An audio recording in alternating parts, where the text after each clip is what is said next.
जैसे ही विपिन के दिमाग के अंदर ये ख्याल आता है कि उसको यहाँ से भाग जाना चाहिए, उसको ये लगा था कि वो यहाँ से जल्दी से निकलकर भाग सकता है। लेकिन जब वो ख्याल, वो सारी बातें उसके मन के अंदर आती है, उसके बाद में जो विपिन था वो अपना शरीर लाता है और वहीं पर ही उस चीजों को साइड में रख देता है। क्योंकि जो मो परिवार था वो कोई नॉर्मल परिवार नहीं था, वो लोहे की तरह सख्त था। उसके कानून, उसकी जो मर्यादा थी वो बहुत ज्यादा खतरनाक थी। अगर उन लोगों को ये पता चलता है कि विपिन उनसे बचकर भाग गया है तो उसके बाद में उसका क्या हाल होगा, शायद उसको वहीं पर ही मार डाला जाए। इसी वजह से विपिन इस ख्याल को बाहर निकाल चुका था, क्योंकि अगर उसको पहले से भागना होता तो वो कब का यहाँ से निकल चुका होता। उसके लिए यहाँ से बचकर भागना कोई बड़ी बात थोड़ी ना थी। अरे ये तो छोटी मोटी बातें थी जो वो आराम से कर सकता था। जब विपिन को ये ख्याल आता है तो उसके बाद में अब वो उसके बारे में सोचना छोड़ देता है कि उसको यहाँ से भागना भी है। उसके बाद में जल्द ही वो यहाँ पर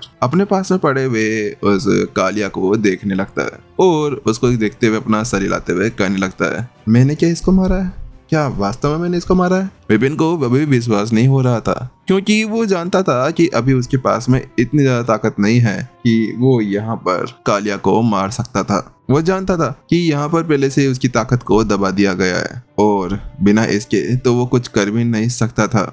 विपिन की यही भावनाएं उसको बहुत ज्यादा हताश कर चुकी थी, क्योंकि जब जब विपिन उसके साथ में लड़ने की कोशिश किया करता था तो घोड़ा उसको पीट पीट कर उसकी हालत ही खराब कर दिया जाता था। लेकिन आज अचानक से यहाँ पर ये कैसे हो गया? कैसे आज यहाँ पर पासा पलट गया और घोड़े की यहाँ पर मौत हो गई? यही बात विपिन को समझ नहीं आ रही थी और इसी के चलते हुए विपिन को अचानक से उन सभी घटनाओं को यहाँ पर दोहराने लगा जो उसके साथ में हुई थी जब कालिया ने उसके ऊपर अटैक किया था और उसको मारने की कोशिश की थी।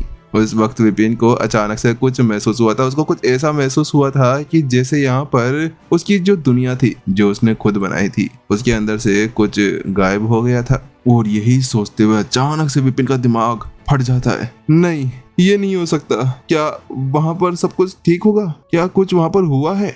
यही सोचते हुए जल्द ही वो अपनी दुनिया को देखने लगता है, क्योंकि विपिन का मन और दिमाग अभी भी अपनी जो बनाई हुई दुनिया थी उसके साथ में जुड़ा हुआ था। वो कभी भी उसके ऊपर देख सकता था। और जब वो वहां जाकर देखता है तो उसके बाद में उसका दिमाग पूरी तरह से फट पड़ता है। धत तेरी की, ये क्या कर दिया मैंने? हे भगवान, मेरे हाथ से ये क्या अनर्थ हो गया? मेरी दुनिया का सारा सारा समुद्र सूख गया है। विपिन जैसे ही वो चीजें देखता है तो उसके साथ में उसका दिमाग फटा का फटा रह जाता है, क्योंकि वहां पर केवल समुद्र गायब हुआ था, बाकी पेड़ पौधे और जो चीजें थी वो वहां पर वैसे ही थी। लेकिन अब समुद्र की जगह भी पहाड़, नदियां और ऐसे ही बड़े बड़े चीजें आ चुकी थी। हाँ, बस वहां पर ऐसा था जैसे कि समुद्र पूरी तरह से गायब हो गया हो। मैं पागल हो जाऊंगा। मैंने अड़ी इतनी मुश्किल से यहाँ पर मेरे उस दुनिया को बनाया था। हे भगवान, अगर मैंने दोबारा से इस सोर्स एनर्जी का यूज किया तो उसके बाद में मेरी तो हालत खराब हो जाएगी। नहीं, मैं अब स्रोत एनर्जी का वापस से यूज नहीं करना चाहता। अगर मैंने ऐसा कुछ किया तो फिर तो मैं मारा जाऊंगा या फिर मेरी पूरी दुनिया तबाह हो जाएगी। और दुनिया तबाह हुई तो उसके बाद में क्या होगा? सभी लोग वहां पर मारे जाएंगे और इन सभी को मारने का मैं वो कष्ट मैं यहाँ नहीं भोग सकता हूँ, क्योंकि मैं आया यहाँ पर किस लिए था कि मैं अपनी उस दुनिया के अंदर हो रही सारी चीजों को देख सकूं और पता लगा सकूं कि आखिरकार यहाँ पर हुआ क्या है और क्या नहीं हुआ है।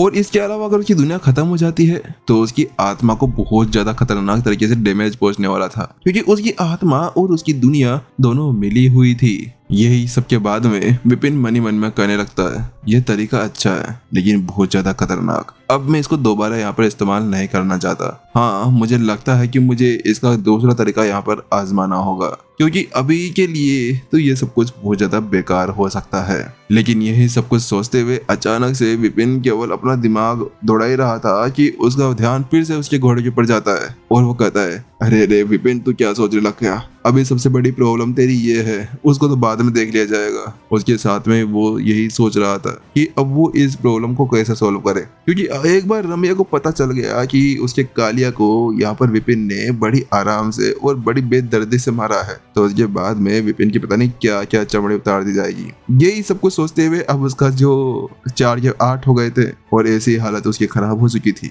वो कहने लगता है, ये तो रमिया का 16वें जन्मदिन का गिफ्ट है और इसको संभाल कर रखती थी वो। अगर मैंने इसको यहाँ पर मार डाला है तो उसके बाद में तो मेरी हालत खराब होने वाली है। ये सब कुछ सोचते हुए उसके दिमाग के अंदर बहुत ज्यादा चीजें आने लगती है। क्या अब मैं ऐसे ही मारा जाऊंगा? क्या मेरी जिंदगी यहीं पर ही खत्म हो जाएगी? क्या वास्तव में मेरे लिए ऐसा सब कुछ करना बहुत ज्यादा बेकार है? अरे मेरी दुनिया के अंदर पता चला कि उनका जो भगवान था वो ऐसे केवल एक कालिया, जो एक बिल्कुल नॉर्मल सा घोड़ा है, उसको मारने की वजह से उनका भगवान वहां पर मारा गया है। तो उसके बाद में वो सब तो मेरी पूजा करना है छोड़ देंगे, और उसके बाद में क्या होगा? मैं तो यहाँ पर हा हा हा हा हा का पात्र बन जाऊंगा। अरे यार मेरे साथ में ये चल क्या रहा है? विपिन यही सब कुछ सोचते हुए यही सोच रहा था कि हे भगवान, या तो बिजली पटकते मुझे ऐसे मार दे कि इससे पता चल जाएगा ना कि सभी को कि मैं एक बहुत ज्यादा बड़े आदमी के हाथों से मारा हूँ। अगर मैं ऐसे मारा गया तो फिर तो मेरा तो राम राम का सत्य है हो जाएगा।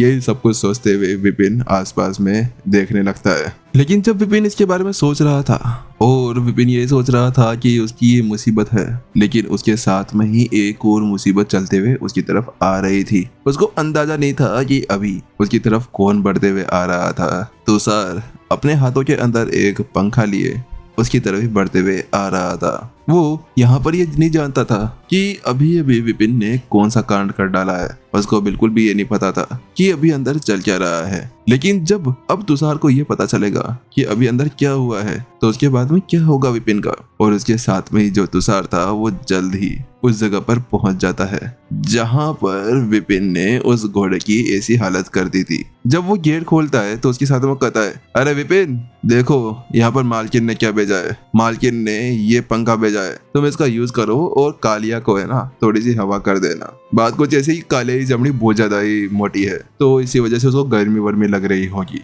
ये लो। उसके साथ में तुषार उस पंखे को आगे की तरफ कर देता है। लेकिन जब वो उस पंखे को आगे करता है तो उसके साथ में अचानक से वो विपिन को देखता है जो अभी कालिया के पास में बैठा हुआ था और वो उसके खुर को ऊपर उठाकर बस जांच पड़ताल कर रहा था। लेकिन उसको देखते ही अचानक से तुषार की आंखें सिकुड़ जाती है। वो कहता है, विपिन ये तुम क्या कर रहे हो कालिया के साथ में? क्या तुम उसको फुट मजाज दे रहे हो? तुषार उससे कहता है। लेकिन जैसे ही वो ये शब्द कहता है कि उसके साथ में अचानक से उसको कुछ महसूस होता है, नहीं ये कुछ गड़बड़ है यहाँ पर। और जब वो गौर से देखता है तो अचानक से उसकी आंखें फटी की फटी रह जाती है। हे भगवान विपिन, ये तुमने क्या कर दिया? नहीं कालिया, हे कालिया उठ, ओ कालिया। उसके साथ में ही वो जोर जोर से आवाजें देते हुए सीधा उसकी तरफ भागता है। और जब वो उसके पास में जाकर देखता है तो वो पाता है कि कालिया की आत्मा पहले से ही स्वर्ग से दार चुकी थी। मेरे हिसाब से नर्क जाएगा, क्योंकि ये तो बहुत ज्यादा बदमाश कालिया था। उसके साथ में वो कहता है, विपिन ये तुमने क्या घोर नरक कर दिया? हाँ भाई मुझे पता है कि कालिया तुझे बहुत ज्यादा मारता पीटता था, लेकिन तुझे क्या अपनी जान की फिक्र नहीं है? तुझे पता है ना कि ये यहाँ पर हमारी रमिया मैडम का कितना ज्यादा खास था। अरे मालकिन तेरे को मारेगी जो हमारेगी, मेरी भी हालत खराब कर देगी। जो तुषार था वो उसे कहने लगता है, क्योंकि तुषार को यहाँ पर विपिन को देखने के लिए रखा गया था। अगर किसी को पता चला कि विपिन ने अभी भी यहाँ पर क्या किया है तो उसके साथ में भी क्या होना था? वही होना था जो यहाँ पर मंजूरे भगवान होना था। अरे भगवान ये तुमने क्या कर दिया? लेकिन यही सोचते हुए अचानक से तुषार को एक आइडिया आता है। आइडिया विपिन तुमने इसको मारा है ना, तो अब तुम ही इसके गुनहगार हो। मैं जल्दी से जाता हूँ और यहाँ पर जाकर राघव को बताता हूँ। वहाँ मास्टर राघव ही तुम्हारा कुछ कर सकते हैं। तुमने इतना बड़ा काम क्यों कर दिया है? इतना कहने के साथ में तुषार पीछे पलटता है और फुर हो जाता है वहां से। वो जितना तेजी से आया था उतनी तेजी से बाहर की तरफ निकल जाता है। लेकिन उसको करते हुए देखकर यहाँ पर विपिन कहता है, ए तुषार। यहाँ पर वो अपने मुंह से शब्द निकालना चाह रहा था, लेकिन उससे पहले जो तुषार था वो वहां से रफू चक्कर हो चुका था। और अब तो विपिन को ऐसा लगने लगा था कि उसकी दुनिया यहाँ पर खत्म हो गई है, वो मरने वाला है। वो ये नहीं जानता था कि अभी उसको यहाँ पर क्या होना होगा।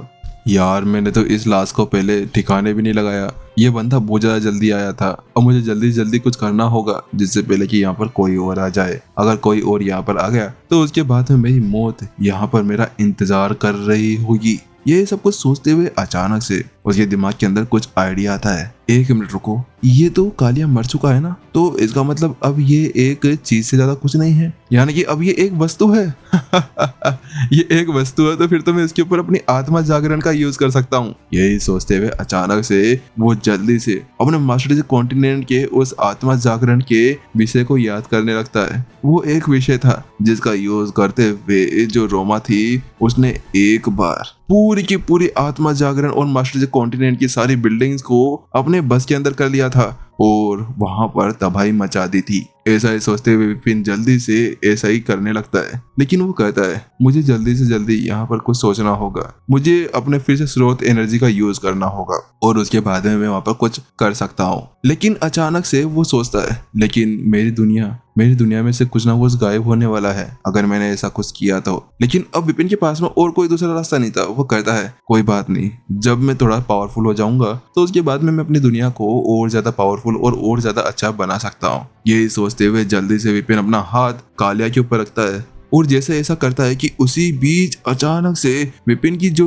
दुनिया थी, विपिन की जो स्वर्ग की दुनिया थी, उसके अंदर एक बू जोरदार धमाका होता है और उस धमाके के साथ में ही वहां पर एक बड़ा सा विशाल पहाड़ नष्ट हो जाता है। उसके अंदर से कुछ एनर्जी निकलती है जो विपिन को ताकत देती है और उसके अगले ही पल यहाँ पर उस घोड़े के अंदर कुछ होने लगता है।